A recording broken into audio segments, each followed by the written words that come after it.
Olá, muito bom dia. Estamos começando mais um programa Porteira Aberta e hoje nós vamos conversar sobre o mercado da carne, basicamente sobre a indústria da carne, com o presidente do Sindifrigo, o Sr. Paulo Belincanta, que está com a gente via Zoom para conversarmos um pouquinho. Sr. Paulo, muito bom dia, seja muito bem-vindo ao programa Porteira Aberta. Bom dia, eu agradeço a oportunidade de falarmos sobre o assunto. Vamos lá. Vamos lá. Sr. Paulo, eu queria começar com a notícia mais próxima, dos dias de hoje, a questão da suspensão de algumas plantas frigoríficas para exportação para a China, certo?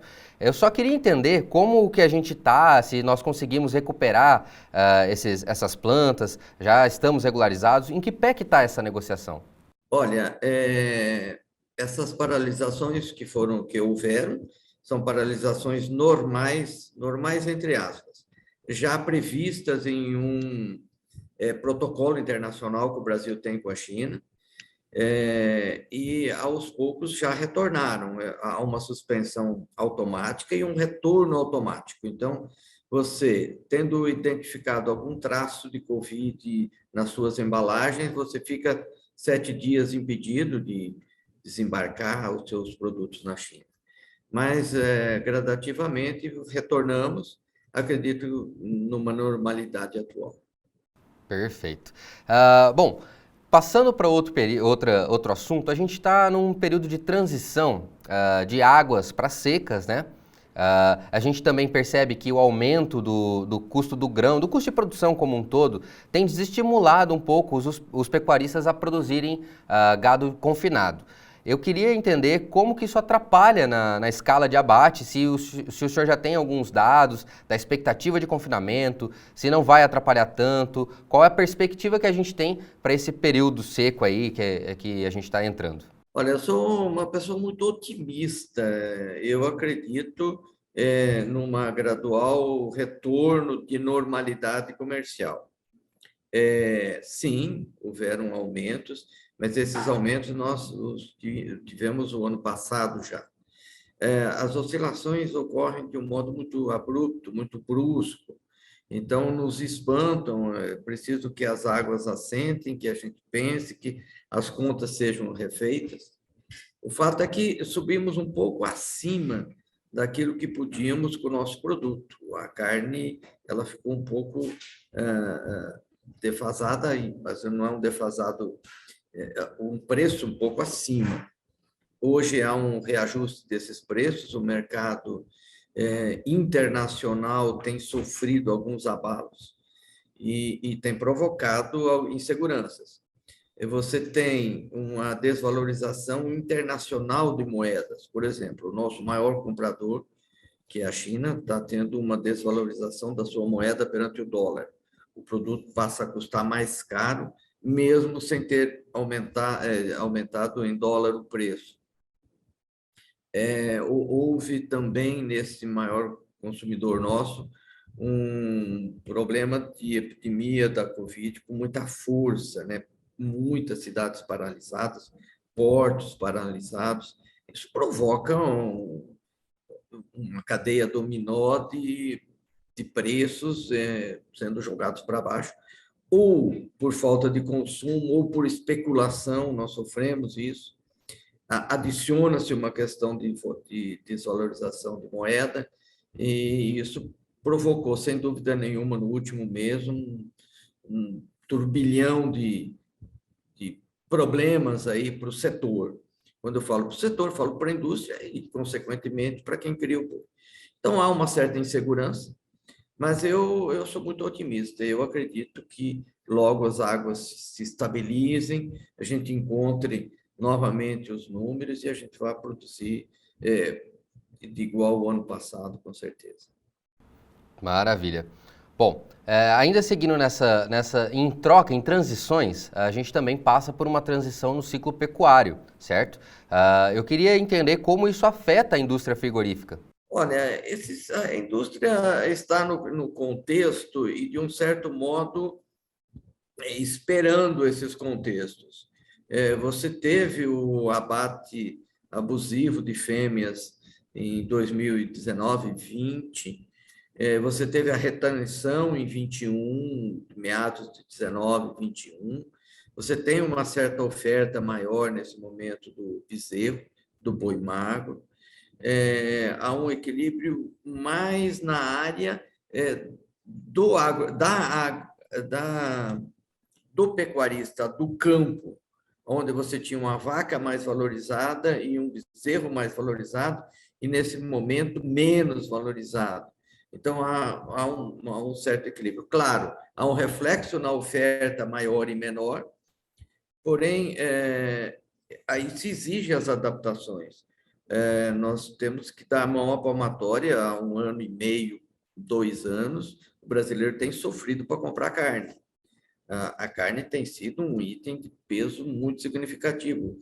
Você vai elitizando o consumidor dessa carne, você vai diminuindo o consumidor dessa carne.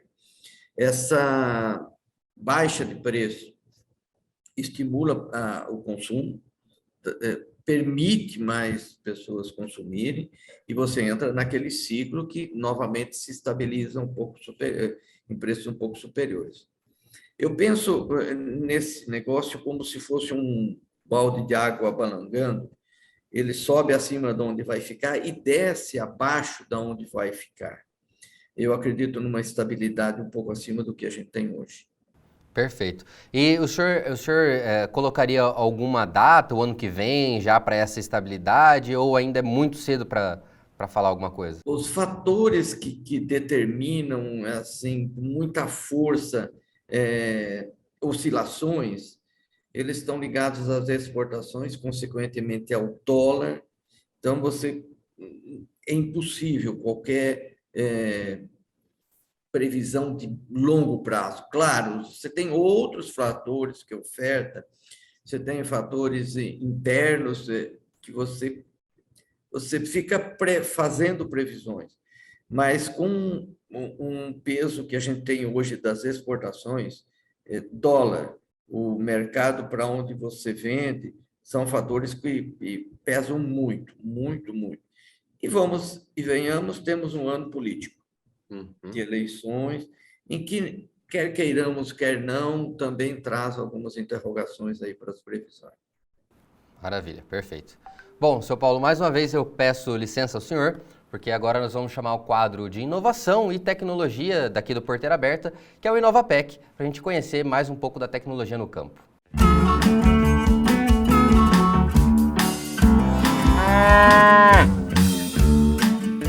A Companhia Nacional de Abastecimento, a CONAB, tem uma novidade aos pecuaristas que utilizam milho para a ração de gado. É a nova forma de comercialização via sistema eletrônico da CONAB no leilão para você, pela modalidade de contrato a termo. O sistema possibilita ao produtor que tem sido bastante afetado com a oscilação dos preços do milho garantir um preço fixo pela commodity com entrega futura, de acordo com termos pré-determinados em edital. O uso desse sistema torna mais fácil ao produtor conseguir traçar uma estratégia para a compra de insumos, diminuindo riscos e deixando de ficar refém das oscilações de mercado. Segundo a CONAB, o objetivo é garantir o abastecimento, bem como estimular a compra futura, principalmente por produtores independentes, além de garantir maior igualdade de condições com o setor de etanol, que também compete pelo grão. Seu Paulo, a gente passou aí por um período de pandemia, né, que foi bem pesado para a indústria, mas eu queria que o senhor falasse um pouco das ações do Sindifrigo. Sei que foi meio parado aí por conta desse período que a gente passou, mas das principais ações do Sindifrigo, como ele atua e como ele ajuda o setor, por gentileza. É uma entidade, como outras, que tenta agrupar toda a indústria para tratar de temas que são comuns, porque na prática somos concorrentes, né? Brigamos ali quem paga mais, quem vende aonde, quem compra de quem, então há uma concorrência natural do setor.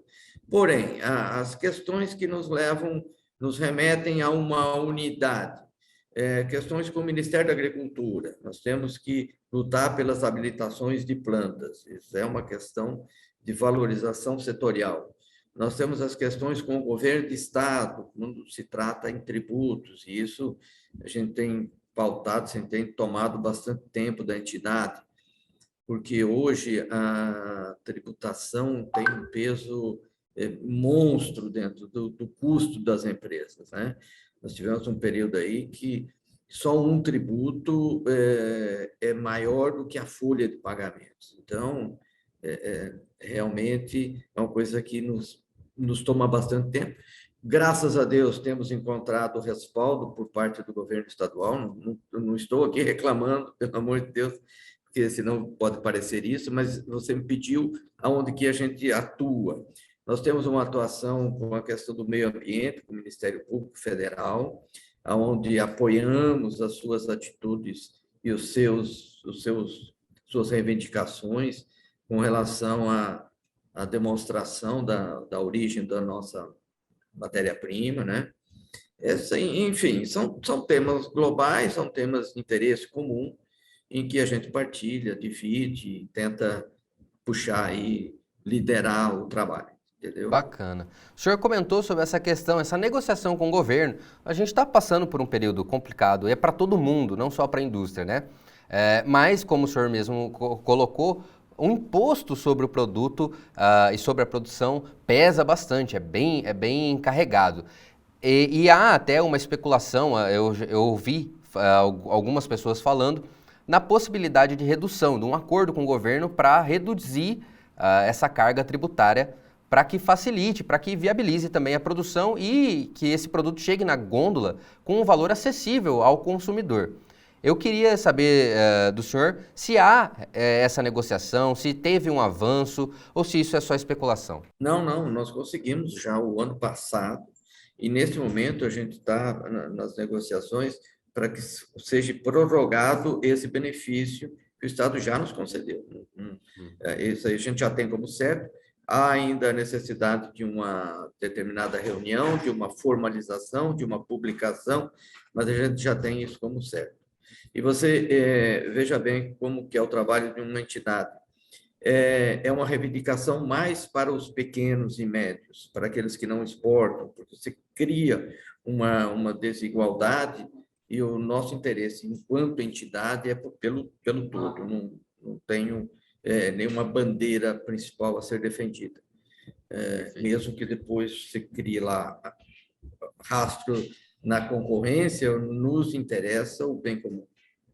Maravilha. E é um E aí, benefício para os dois lados, porque com menos tributo você paga mais no campo, e com menos tributo você vende mais barato na cidade, entende? Você vai jogar, claro que todo mundo vai levar um pouco desse benefício, mas o benefício vai para o consumidor final.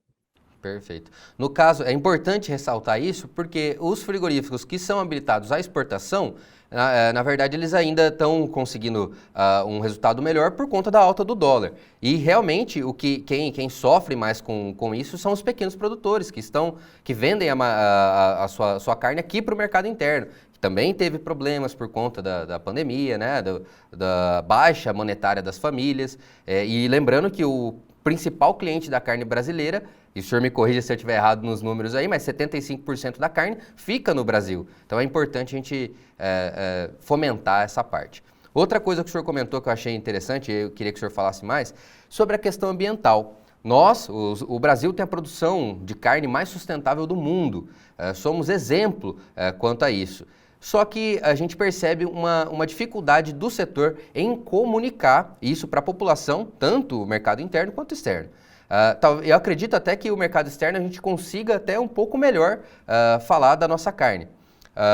Eu queria entender se o Sindfrigo possui alguma linha, alguma ação voltada à comunicação da carne, por gentileza. Especificamente, não. Temos defendido essa bandeira em todos os fóruns do qual participamos, junto ao Ministério da Agricultura, né, opinando, criando ideias junto à Frente Parlamentar da Agricultura. Não é um trabalho bem específico, mas é uma luta da qual não nos esquivamos em nenhum momento.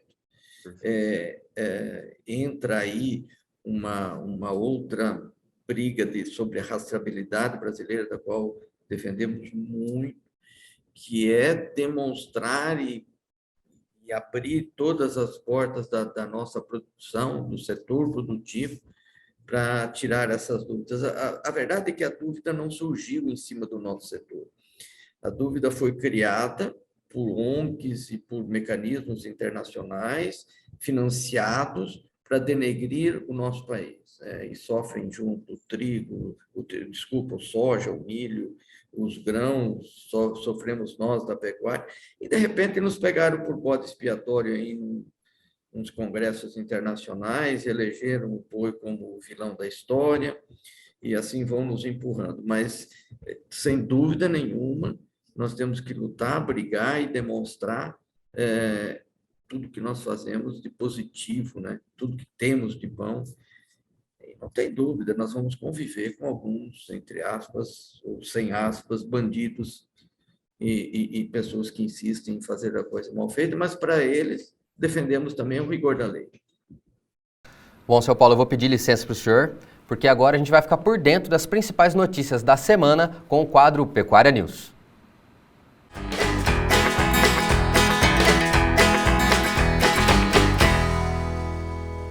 A Assembleia Legislativa de Mato Grosso discutiu hoje uma pauta relacionada a manejo de gramíneas no Pantanal. Um estudo da Embrapa será apresentado hoje, dia 31/5, em reunião extraordinária na Assembleia Legislativa de Mato Grosso, que diz respeito à substituição de gramíneas no Pantanal mato-grossense.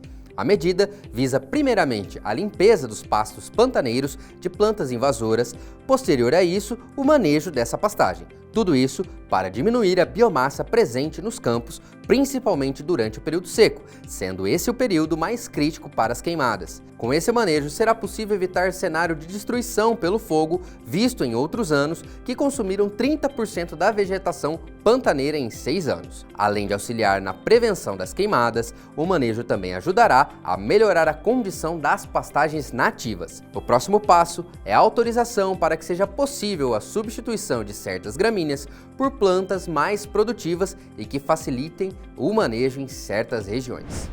E um rebanho de 15 cabeças morreu após o produtor ministrar um medicamento errado. Um rebanho com cerca de 15 cabeças morreu após um produtor ministrar de maneira errada um medicamento, levando a prejuízo de mais de R$200 mil a esse produtor. O pecuarista teria utilizado o medicamento para controle de piolho em ovelhas, que é altamente tóxico para bovinos. Além disso, a aplicação foi realizada em um dia e horário de muito calor, onde tecnicamente os poros dos animais estão mais abertos, facilitando a troca de calor, mas também causando a absorção mais rápida do medicamento, sobrecarregando o organismo dos animais e levando-os a óbito. E um pesquisador da Califórnia diz que a pecuária pode ser uma das salvações para as mudanças climáticas. O pesquisador da Universidade da Califórnia veio ao Brasil para palestrar no Fórum sobre Metano promovido pela JBS. Com o tema "Não precisamos eliminar a pecuária para parar o aquecimento global", o argumento de Frank Mitloehner é que o metano produzido pelos animais tem vida útil de 10 anos somente, tendo suas moléculas destruídas em pouco mais de uma década, enquanto o CO2 tem duração de 1000 anos. Outra informação importante é que as gramíneas presentes nos pastos que alimentam os bovinos têm o potencial de fixação desse CO2, ou seja, uma das maneiras mais eficientes de reduzir a presença de gases de efeito estufa é através da fixação de CO2 pelas gramíneas, que utilizam o gás em seu processo metabólico. Segundo o pesquisador, podemos fazer da agricultura parte da solução para os problemas climáticos. Agora vamos falar do mercado do boi, que se manteve estável nesse início de semana. Nas praças do interior de São Paulo, o boi gordo segue apregoado em R$ 302 a arroba, enquanto a vaca gorda vale R$ 272 a arroba e a novilha terminada é vendida a R$ 292 a arroba. E nós vamos dar uma pausa agora na conversa com o seu Paulo Belincanta para acompanhar a reportagem da nossa jornalista Rayane Florentino sobre o manejo das gramíneas no Pantanal. A Assembleia Legislativa, a Comissão de Meio Ambiente da Assembleia Legislativa, pôs em pauta esse assunto e aí a gente vai entender um pouco melhor de como está essa discussão. No último dia do mês de maio, a Comissão de Meio Ambiente da Assembleia Legislativa de Mato Grosso realizou uma reunião reunindo autoridades, representantes de entidades e produtores rurais. O objetivo foi apresentar o projeto de lei que visa atualizar a Lei 8.830, conhecida como Lei do Pantanal. Foi um projeto discutido por 2 anos, com o apoio da Embrapa, apoio científico da Embrapa, participação de diversas entidades do agro, mas também a OAB, a Secretaria de Estado de Meio Ambiente. É um trabalho intenso e extenso de discussão de melhoramento da política estadual que visa tratar do desenvolvimento do Pantanal. Acho que importantes alterações vão ser feitas, principalmente aquela que visa integrar a política do Pantanal, o aspecto social, econômico, incluir o turismo dentro das atividades. Em muitos aspectos ele ficará esquecido em alguns dispositivos e também trazer modernidade. Atualizar a lei para que ela seja compatível ao Código Florestal, mas também aos mecanismos de tecnologia que foram apresentados no estudo da Embrapa e que já têm sido utilizados pelo estado de Mato Grosso e em outras regiões do estado. Nós temos uma expectativa que com a apresentação desse projeto haja mais um debate a respeito disso e que nós teremos muito brevemente uma política pública para o Pantanal atualizada, revisada, que permita o desenvolvimento econômico, social e ambiental do Pantanal. A reunião foi dirigida pelo presidente da comissão, o deputado Carlos Avalone, que abriu a reunião esclarecendo que a comissão é contrária ao plantio de culturas perenes no Pantanal e atividades de impacto significativo.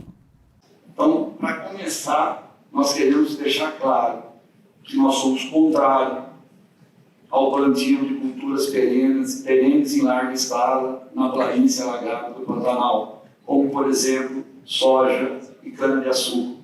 Aqui não está se discutindo isso. Nenhuma modificação que será feita será neste sentido. Como também não estamos discutindo aqui liberação para instalação de PCHs. Contra. A comissão é contra. A SEMA é contra. A Embrapa é contra. Todos somos contra. Na bacia alagada do Pantanal. Contra o cereal, açúcar, carvoaria e outras atividades de significativo impacto. Avalone reforçou que o PL, que atualiza a lei do Pantanal, também deve assegurar as atividades de pecuária e de turismo, sem causar prejuízos ambientais ao bioma. Por outro lado, nós defendemos assegurar, sem prejuízo e danos ao meio ambiente, as atividades de pecuária extensiva e de turismo, que fazem parte da tradição pantaneira e continuam sendo as principais atividades econômicas da região. Decidimos, com o apoio da Assembleia Legislativa, buscar parceria com a SEMA, Embrapa Pantanal e sociedade civil, para encontrar a chave para um sábio e racional uso desse patrimônio, com a valorização das pessoas que vivem no Pantanal. O deputado também lembrou que as regras impostas pela Lei 8.830 de 2008 criou regras que comprometem a sustentabilidade econômica do pecuarista pantaneiro. Cabe destacar que a Lei 8.830/2008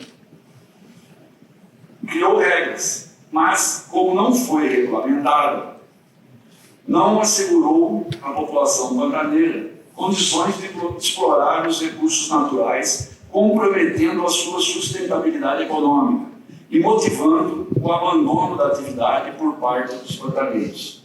A secretária de Estado do Meio Ambiente, Mauri Lazzaretti, explicou o que está sendo de fato proposto pelo PL. Não é o objetivo de todo este grupo que discutiu essa minuta alterar e trazer prejuízo ambiental no Pantanal. Ao contrário, nós queremos melhorar o Pantanal, trazer exploração sustentável dentro das melhores técnicas que forem possíveis, tanto do ponto de vista científico quanto do ponto do conhecimento do pantaneiro. E foi isso que orientou as nossas discussões. Então, dentro desse projeto, falando um pouquinho tecnicamente dele, as alterações que foram propostas, elas visam, primeiro, permitir que todas as recomendações técnicas que a Embrapa nos fez para supressão de vegetação, manejo, conservação e limpeza do Pantanal e o próprio uso do fogo como medida preventiva, elas possam acontecer. Para isso, nós precisamos alterar pontualmente a lei. Lembrando que a nossa lei é de 2008, nosso Código Florestal 2012, e ela não teve essa adequação. Então, uma primeira adequação que nós fizemos foi compatibilizar a lei do Pantanal com as regras do Código Florestal, naquilo que se trata das definições de áreas. Esse é um dos pontos principais para que a gente possa fazer essa alteração. Em segundo, em algum aspecto, nós corrigimos algumas questões conceituais da norma. E aí eu faço parênteses para 2 pontos específicos. A gente tinha conceito que trazia proibição, sendo que ao mesmo tempo nós tínhamos um dispositivo que traz a proibição. Então a proibição ficou no lugar dela e o conceito ficou só com aspectos técnicos. Da mesma forma, nós tínhamos dentro da lei a identificação de espécies que seriam objeto de limpeza, seriam permitidas, assunto que é próprio de decreto e que acabou sendo conflituoso com as orientações vindas da própria Embrapa Pantanal, porque a gente tem um aprimoramento, a lei ela não deve ficar desatualizada tão rápido, por isso nós remetemos isso para o decreto, para que ele possa se apoiar na própria nota técnica da Embrapa e outras que vão se seguir, porque nosso trabalho não esgotou aqui. Uma outra situação que estava ausente é que quando a gente fala dos princípios básicos da política de proteção da bacia do Alto Paraguai, estavam ausentes aspectos relevantes como social e econômico. Estava lá só o ambiental. E acho que todos nós concordamos que hoje não há mais como dissociar ambiental do social e econômico. Não há ambiental se não houver viabilidade econômica e social de uma propriedade rural, de um empreendimento, qualquer que seja. Além disso, pasmem, a atividade de turismo não estava lá, junto com aquelas que eram permitidas nas áreas de conservação permanente. Então vamos incluí-las, porque não há dúvida de que juntamente com a pecuária extensiva, o turismo é um potencial enorme do Pantanal. O projeto de lei também propõe a utilização de imagens de satélite e o mapeamento feito pela Embrapa para a limpeza de áreas e defende que a fiscalização de um agente da SEMA seja feita apenas em caso de dúvidas técnicas. Outro ponto debatido foi a análise de atividades de alto impacto que são permitidas no Pantanal. Alguns representantes de entidades estiveram na reunião, como o consultor técnico da Associação dos Criadores de Mato Grosso, Amado de Oliveira. Nós estamos debatendo com muita satisfação, em função de que o Código Florestal Brasileiro faz 10 anos esse ano, e o Código Florestal, seu artigo 10º, ele delega aos estados normatizar sobre as especificidades do bioma Pantanal. Então passaram-se 10 anos, essa discussão do setor primário já vem discutindo, tentando há mais de 30, 40 anos. Tem 303 anos que nós temos gado no Pantanal. E o Pantanal está lá, nós estamos entregando para as sociedades futuras, certamente, com qualidade. Então nós estamos discutindo a legislação que permite limpar a área de pastagens no Pantanal de forma que a gente aumente a produtividade. Se você tem no Cerrado, fora do bioma Pantanal, de floresta, uma produtividade de 85% entre a aparição e a desmama, no Pantanal você tem 50%. Em função da baixa tecnologia, que não podia fazer a limpeza, que falta capina seca, que enche no período de chuvas. Enfim, com essa legislação que está se propondo, nós vamos poder fazer essa limpeza e após a aprovação dessa lei, vai ser normatizado, nós podemos substituir. Claro que não na onde é alagável, mas na onde é possível, de acordo com a orientação da Embrapa, substituir a pastagem nativa, porque é muito seco fora da onde alaga, por uma pastagem que é uma braquiária ou midícola, que parece muito com as pastagens do Pantanal, mas suporta mais a questão da umidade. Com isso, nós vamos recuperar um pouco a economia do Pantanal. A suplente do Sindicato Rural de Cáceres, Beatriz Tavares, e o deputado Gilberto Catani reforçaram os benefícios que as mudanças trarão para o pecuarista e para a população do Pantanal. Primeiro lugar, permitir o aumento da produtividade no mesmo espaço de área, o que é o que a gente vê hoje o Brasil todo, aumentando a produtividade com a mesma capacidade de área. Quer dizer, o pecuarista permitindo a limpeza, ele vai ter mais oferta da forrageira nativa, e isso faz com que ele possa ter mais gado numa mesma área que antes ele não poderia ter. Esse, assim, de cara é o primeiro ganho, né? Muito bem, ele vai poder, entre outras coisas, eliminar plantas daninhas, invasoras, ele vai poder reformar sua pastagem, ele vai poder adubar, ele vai poder fazer tudo aquilo que deveria fazer desde sempre e não consegue. O presidente do Sindicato Rural de Cuiabá, Celso Nogueira, parabenizou a iniciativa e afirmou que a população pantaneira é a mais empenhada em proteger o Pantanal. Na realidade, eu quero parabenizar não só a imprensa, né? Vocês fazem um trabalho maravilhoso, a imprensa real, a imprensa que realmente mostra a verdade, sempre muito importante. E o presidente Raul lá de Poconé, todos os poconianos que estiveram aqui presentes, ao deputado Avalone, deputado Alain, o deputado Dal Bosco e Catani também que estavam presentes. Eu acho que avançamos muito, temos certeza que vamos ter um projeto, vamos avançar muito em função da necessidade do produtor rural, principalmente o pantaneiro. Esta lei que nós vamos estar aprovando, que Mato Grosso do Sul já avançou, está na nossa frente já há muito tempo, isso vai beneficiar e trazer um grande benefício para o produtor rural. Isso é a redenção do pantaneiro voltar ao Pantanal, porque o pantaneiro estava saindo do Pantanal. Na realidade, o Pantanal não pode ficar desabitado, porque ele vira deserto. Ele vai criar muita massa seca e vai aglomerar. Quando o fogo vir, vai derreter tudo. E o pantaneiro, estando lá, habitando, ele vai estar cuidando, porque ninguém é capaz de colocar fogo na sua própria casa. Então, eu tenho certeza que essa lei vai ser aprovada. Quero parabenizar a secretária Mauri, ao governador do estado, todos os deputados que estão empenhados nesse projeto e a todos que estiveram aqui presentes. Ao final da reunião, o deputado Carlos Avalone falou com a nossa equipe e nos deu um parâmetro a respeito da reunião. Olha, eu abri a reunião dizendo que se tem uma pessoa feliz é eu hoje, ao abrir essa reunião da Comissão de Meio Ambiente. Porque, na realidade, nós estamos discutindo aqui uma solução para o Pantanal e para o povo pantaneiro. Esse povo que cuidou tão bem do Pantanal durante 300 anos, que tem uma história, uma tradição e que nos últimos anos tem sofrido tanto e tem sido quase que expulso do Pantanal. E precisava para isso alguns ajustes de legislação, que a própria legislação permite, mas que tem que ser permitido em cima de estudos científicos, estudos técnicos. Então nós conseguimos um governo que tinha disposição para isso, através da Secretaria de Meio Ambiente, da SEMA.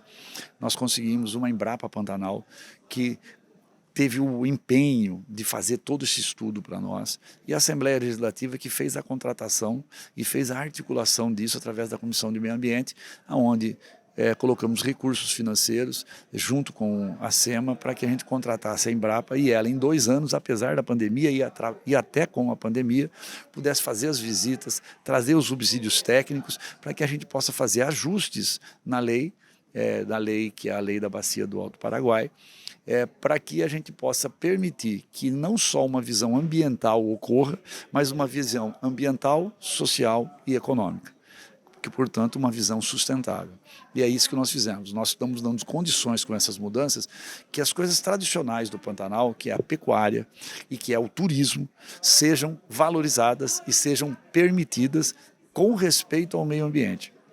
Estamos proibindo definitivamente o que já estava proibido, mas surgiu dúvidas na sociedade, em alguns segmentos da sociedade, que não pode plantar soja na planície alagada do Pantanal, não pode fazer PCH na planície alagada do Pantanal, não pode ter carvoaria na planície alagada do Pantanal, não pode fazer usina de álcool e açúcar na planície alagada do Pantanal. Então, nada do que não podia está podendo agora, continua não podendo, mas as coisas que são tradicionais do Pantanal podem, desde que haja esse respeito e fazendo essas modificações embasadas cientificamente com estudos da Embrapa e que foram muito bem feitos, e eu estou muito feliz de estar na frente da Comissão de Meio Ambiente num momento em que a gente pode estar resgatando aí uma situação muito bacana. Então, feliz. Eu morei em Poconé, eu aprendi muito com os poconianos e continuo aprendendo. Seu Paulo, o senhor comentou no bloco anterior a respeito da rastreabilidade. A gente já tem noção da importância disso,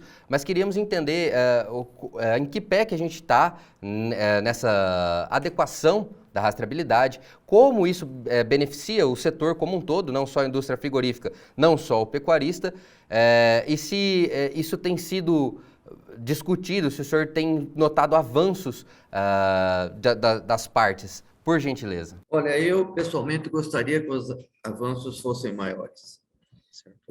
Isso emperra num certo tradicionalismo brasileiro, em algumas coisas que estão meio obscuras, em uma resistência de que não tenhamos todo o rebanho brincado e controlado. É uma exigência que nós vamos, por bem ou por mal, termos que caminhar para lá. Eu acho que quanto antes a gente avançasse nesse item, seria melhor. Seria a maneira mais rápida e mais correta que nós teríamos de bater no peito e garantir a origem dos nossos animais, da nossa carne, do nosso produto, a legalidade disso. Nesse contexto anterior do meio ambiente, seria uma resposta assim, definitiva. Nós hoje, e nós que estamos aqui no norte do Mato Grosso, enquadrados como Amazônia Legal, nós temos uma restrição internacional a empresas de grandes consumos que não... nós estamos ausentes desses mercados, não aceitam sequer produtos oriundos dessa região. Nós temos a interrogação em todos os fóruns internacionais, de um modo especial com muita veemência na Europa, por conta de uma certa obscurosidade que seria toda resolvida com a rastreabilidade. Agora, nós temos alguns empecilhos, algumas radicalizações internas do setor produtivo nacional, e aí eu ponho todo mundo junto, não vou especificar um ou outro, em que insistem em um determinado custo, que na verdade não o benefício seria muito maior, uma dificuldade de manejo, que na prática seria compensada também, seria possível, e, infelizmente, alguns outros fatores que eu não gostaria de trazer para a mesa impedem que as pessoas sejam a favor. Eu acho que nós colocaríamos o rebanho brasileiro em números corretos, porque tenho discutido a falsidade desse rebanho, os números desse rebanho, as informações, e teríamos como chegar em qualquer parte do mundo, pôr a cara, a tapa e garantir a legalidade. E, infelizmente, eu acho que a gente está um pouco atrasado. Há discussões dentro da CNA, junto à ABIEC, a entidade dos exportadores, junto ao MAPA, mas nós, infelizmente, não temos conseguido avançar nisso. Tá certo. Sr. Paulo, eu gostaria que o senhor explicasse um pouco mais para a nossa audiência a respeito do benefício dessa rastreabilidade. O senhor comentou da origem do produto, né, de colocar a carne em mais mercados, mas o que o mercado internacional enxerga na rastreabilidade como qualidade? A desinformação, a propaganda contra o país, infelizmente, nasce de nós mesmos, em muitos casos, ela denigre demais e ela coloca quase como você está na Amazônia, você está ilegal, você não cumpre a lei, você não preserva, você não isso, você não aquilo. Há casos de ilegalidades na Amazônia, há queimas ilegais, há derrubadas ilegais, nós não podemos negar a existência disso. No momento em que você cria a rastreabilidade de nascimento à morte, você põe um basta, você põe um divisor de águas muito grande em quem vai ter um tipo de animal e quem vai ter o outro tipo de animal. Você valoriza todo o rebanho brasileiro em relação ao que você tem hoje, porque nós estamos no banco dos réus eternamente. Nós vamos... eles nos pedem aquilo que eles podem fazer, que é a origem, que é do nascimento, a cria, a engorda e tal. E a gente tem que ficar se esquivando, a gente tem que estar mostrando procedimentos. Nós temos departamento hoje dentro da indústria, de 2, 3, dependendo do tamanho da indústria, 4 colaboradores focados apenas em evitar o abate de um animal que tenha um pecado na sua origem, que tenha algum problema trabalhista ou ambiental. É um carimbo da legalidade da carne. Da legalidade da carne. E vamos falar assim, vamos parar de pensar no resto do mundo. Não me interessa o resto do mundo, mas a mim interessa. A milhões de brasileiros que estão nos grandes centros, interessa saber que não é parceiro de um crime. Perfeito. Né? Não tem por que não fazer. Também tivemos o erro de tentativas frustradas e feitas de modo errôneo. Mexemos com brincos aí de modo errôneo, de preços errôneos, enfim, isso aí também inibe muito hoje o produtor a pensar é possível.